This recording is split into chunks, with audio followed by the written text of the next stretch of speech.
Olá, muito bom dia. Seja bem-vindo ao Rede Família Esporte, primeira edição, trazendo as principais notícias esportivas desta sexta-feira. Já projetando o final de semana, onde nós teremos vários estaduais iniciando. Também as preparações dos principais clubes do Brasil. O Chapecoense fez seu primeiro jogo oficial após a tragédia na Colômbia. Nas arquibancadas, ainda lembranças da tragédia. Acompanhe. O primeiro jogo oficial do clube depois da tragédia foi acompanhado por profissionais de várias partes do mundo.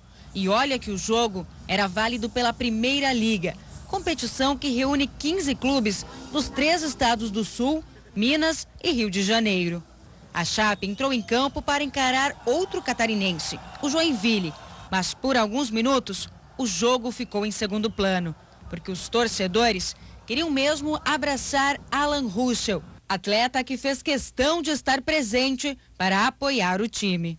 Eu acho que aos poucos eu tenho que começar a viver minha vida de novo, ao natural.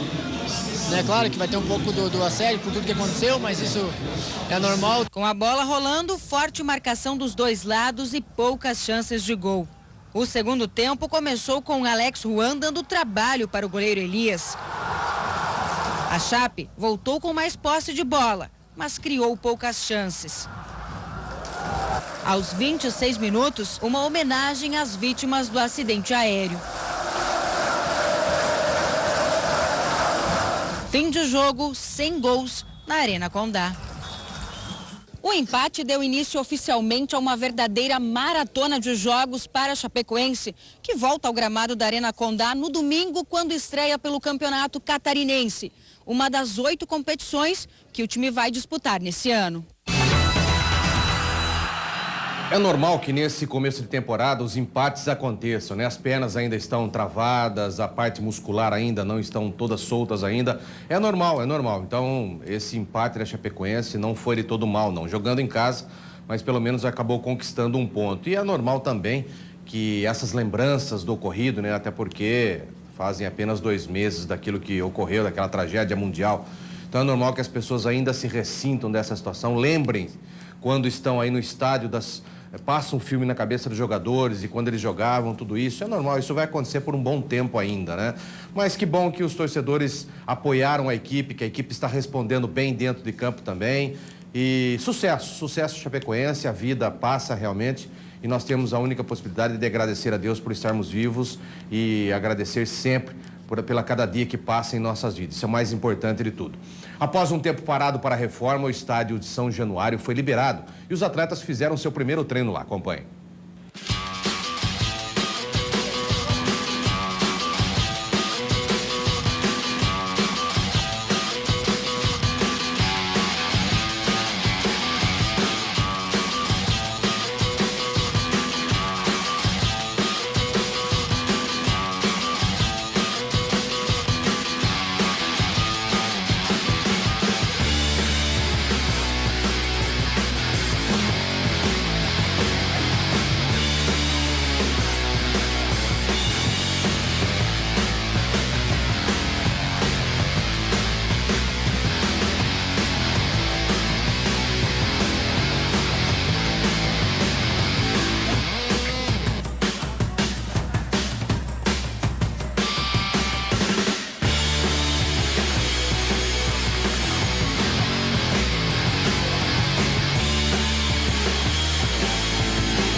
Aos poucos, os clubes do Rio de Janeiro estão se modernizando, né? Todos eles já possuem seu CT, lugares de treinamento. O Botafogo acabou de fazer uma reforma imensa no estádio do Engenhão, no palco onde vai mandar todos os jogos em todas as suas competições. Só falta agora Flamengo e Fluminense se acertarem com a organizadora, né, e com a empresa que está tomando conta do estádio do Maracanã, e as duas principais equipes do Rio de Janeiro pegarem esse Maracanã para também fazerem como fez o Botafogo e usarem o Maracanã como palco para os seus jogos. É a única coisa que falta, que o Maracanã está jogado realmente às traças, e essa empresa que cuida hoje do Maracanã não está querendo mais ter esse cuidado com o principal palco brasileiro. Contrário do Vasco da Gama, que fez uma bela reforma em São Januário, troca de praticamente todo o gramado, e o ano passado ficou aí de cerca de 3 meses o Vasco sem jogar no estádio de São Januário, e o resultado está aí, um gramado perfeito, em condições, todo pintado, né? Todas as arquibancadas pintadas com o símbolo do Vasco da Gama, os vestiários foram todos eles reformados para melhor atender não só o Vasco da Gama, mas também os visitantes. É a modernidade nos clubes carioca. Enquanto os clubes paulistas já estão à frente há muito tempo, os clubes cariocas resolveram realmente se modernizar e não ficarem atrás dos principais clubes brasileiros. O goleiro Diego Cavalieri do Fluminense falou à imprensa sobre a importância de disputar a Primeira Liga. Acompanhe. Um torneio que teve muita dúvida no começo, né, se ia ter ou se não iria ter mesmo, ou acabou tendo o torneio, um excelente campeonato com grandes equipes de altíssimo nível, enfim, então acho que foi importante pela causa também que os clubes defendiam naquele momento, então agora tendo a oportunidade de jogar o segundo ano consecutivo, então acho que foi importante por isso, por ser um campeonato de muita qualidade, com equipes de extrema qualidade, e também pela causa que os clubes abraçaram naquele momento. Flu e Cruzeiro, 4-3 foi um jogão. Já contra o Inter, Cavalieri, que emoção. Flu na final da Primeira Liga. Todo jogo é importante, né? E é claro que nessa trajetória tiveram alguns importantes. O próprio do Inter, como você falou, que foi na disputa de pênaltis ali. O do Cruzeiro também lá foi um jogo incrível também. Um jogo que, se não me engano, foi 4-3 ou 4-2, não lembro direito, mas foi um jogo muito movimentado, um excelente jogo. E é claro que sem contar a final também, né? Um jogo muito emocionante, marcante. Estádio cheio, torcida nos apoiando e depois poder comemorar o título com a torcida ali. Então acho que, no geral, assim, foram esses 3 jogos os mais marcantes para mim.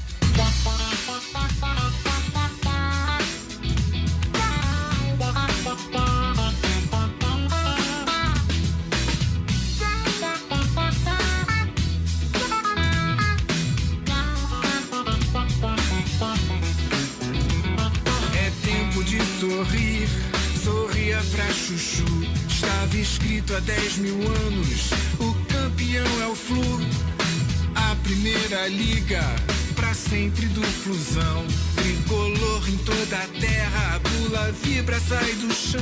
A gente tem a oportunidade de voltar lá, uma memória boa, um palco onde nós tivemos uma conquista importante também. Esperamos poder começar bem o campeonato, começar bem a temporada também, que seja uma temporada de sucesso, diferente do que foi a temporada passada. Para isso vamos nos empenhar bastante e contando também com o apoio do torcedor, que lote o estádio, que empurre o time, que abrace esse time, que com certeza dentro de campo iremos correr, iremos doar o máximo para poder fazer o Fluminense novamente vencedor.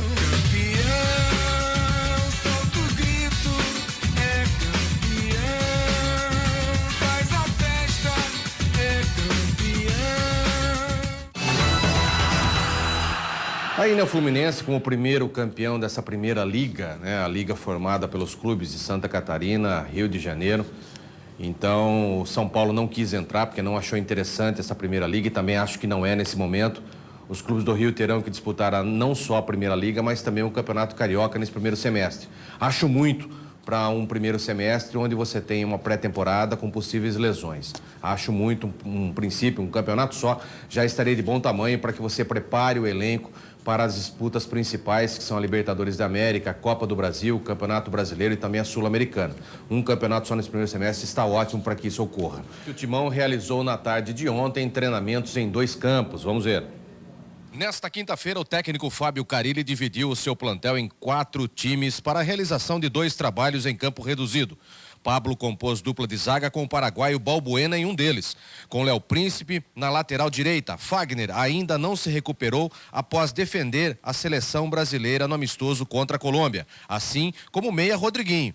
E Moisés na esquerda. A defesa foi protegida pelo volante Gabriel.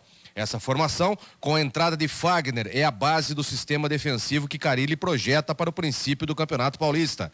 Existe ainda a possibilidade de Moisés perder espaço para Guilherme Arana, quando a prata da casa retornar da seleção brasileira sub-20. Inicialmente, Pablo e os demais defensores do timão foram testados contra o seguinte time: Christian, Romero, Camacho, Giovanni Augusto e Bruno Paulo. Jô compôs o ataque corintiano. O inglês naturalizado turco Kazim, que poderia integrar a formação ofensiva, continua poupado das atividades do gramado por ter se queixado do incômodo muscular na coxa direita. Em outro gramado, o Corinthians trabalhou Pedro Henrique, Wilson, Iago, Marcial, Paulo Roberto, Marquinhos Gabriel e Marlone contra Mendonça, Jean, Varian, Luigi, Felipe Bastos, Rodrigo Figueiredo e Guilherme. Entre os goleiros, Walter voltou a mostrar evolução. O concorrente de Cássio se recuperou de uma contusão na região torácica e já faz trabalhos isolados com o preparador Mauri, aparentemente sem limitações de movimentos. Tá aí as informações do Corinthians, o Corinthians que trabalhou ontem bastante forte, né? O Corinthians que fez esse trabalho justamente naquela intensidade que o Tite fazia. O Tite sempre lembrava isso, né? O treinamento tem que ser intenso, muito intenso. E o Carille proporcionou essa intensidade dos jogadores. Dividiu em dois campos, né? Defesa contra ataque nos dois campos. Então toda a bola era jogada em profundidade e os defensores eram obrigados a tentar tirar essa bola dos atacantes. Muita intensidade nos treinos, isso é muito importante, porque simula um pouco o que acontece dentro de uma partida. Então é o técnico Carille tentando se aproximar um pouco mais da realidade que os jogadores terão no início dessa temporada. Isso é muito importante, os jogadores já se acostumarem a ter essa intensidade dos jogos também nos treinamentos. Esse foi o diferencial do técnico Tite em 2015, quando foi campeão brasileiro com o Corinthians. Após o treino, os jogadores Michel Bastos e William calibraram o pé em cobranças de falta. Veja o aproveitamento dos dois.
Esse treinamento é de fundamental importância. Antigamente, né, o próprio Zenon, nosso comentarista, já dizia isso. Ele batia 60, 70 faltas todos os dias após o treinamento.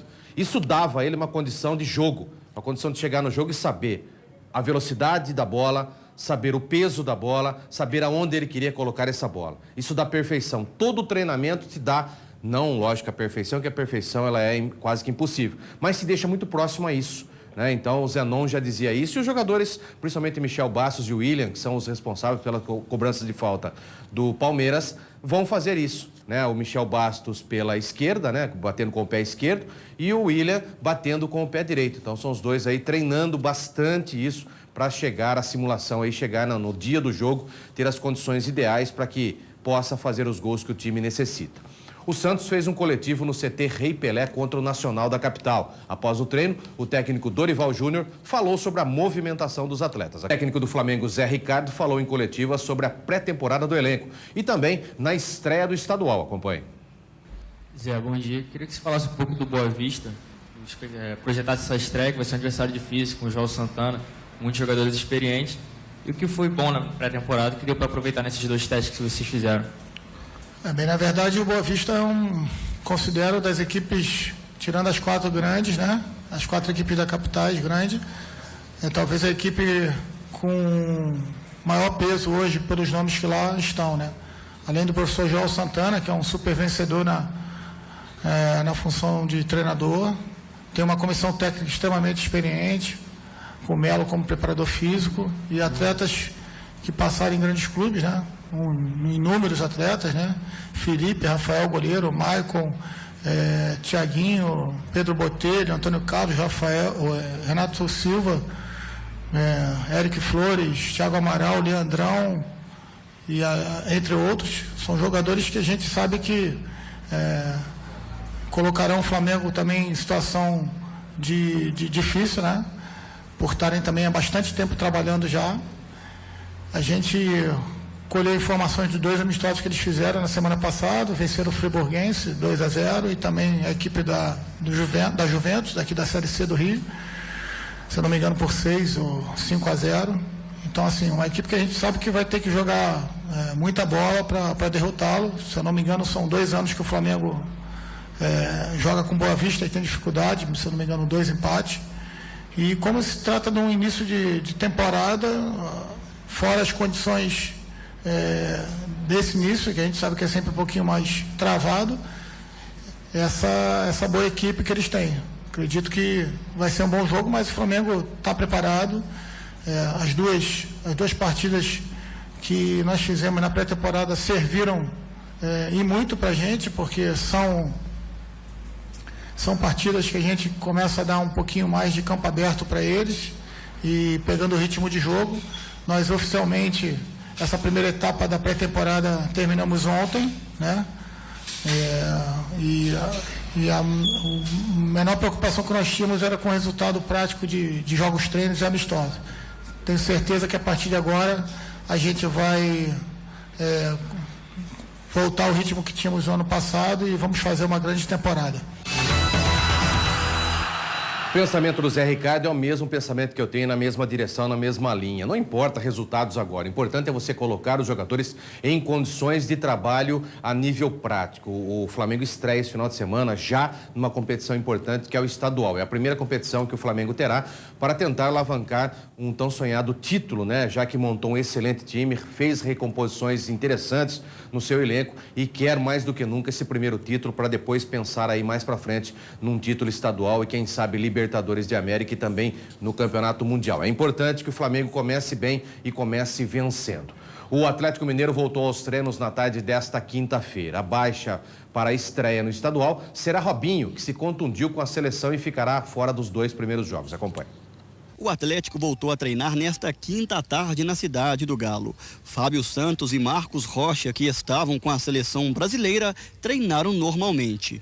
Robinho saiu lesionado do amistoso contra a Colômbia e ficará fora dos primeiros jogos da temporada.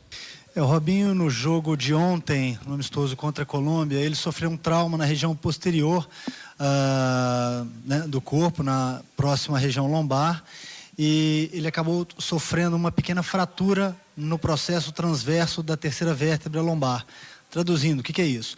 É uma fratura pequena, incompleta, tá? No osso da coluna lombar, num processo ósseo que se localiza numa vértebra bem baixa.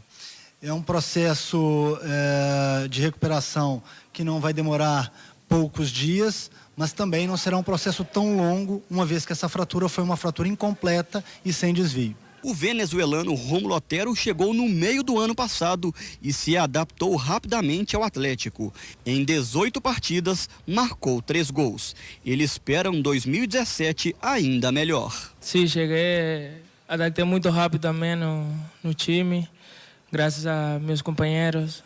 A verdade, estou muito contente aqui no Atlético.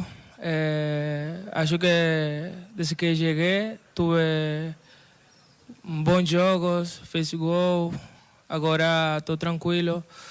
Só ajudar meus companheiros. Acho que vai ser um ano muito forte, temos muita competição, assim que acho que todo mundo vai ter a oportunidade. Assim que estou tranquilo, só aproveitar minha oportunidade de jogar e fazer o que eu sei fazer. Tá aí, né? O Galo das Minas Gerais também se preparando no início do Campeonato Mineiro. E agora, esse final de semana, o Galo que entra firme e forte em busca de mais um título mineiro. O Rede Família Esporte, primeira edição, fica por aqui. Estarei de volta às 7 da noite. Fiquem agora com Marielle Jacon e o RF News. Tchau.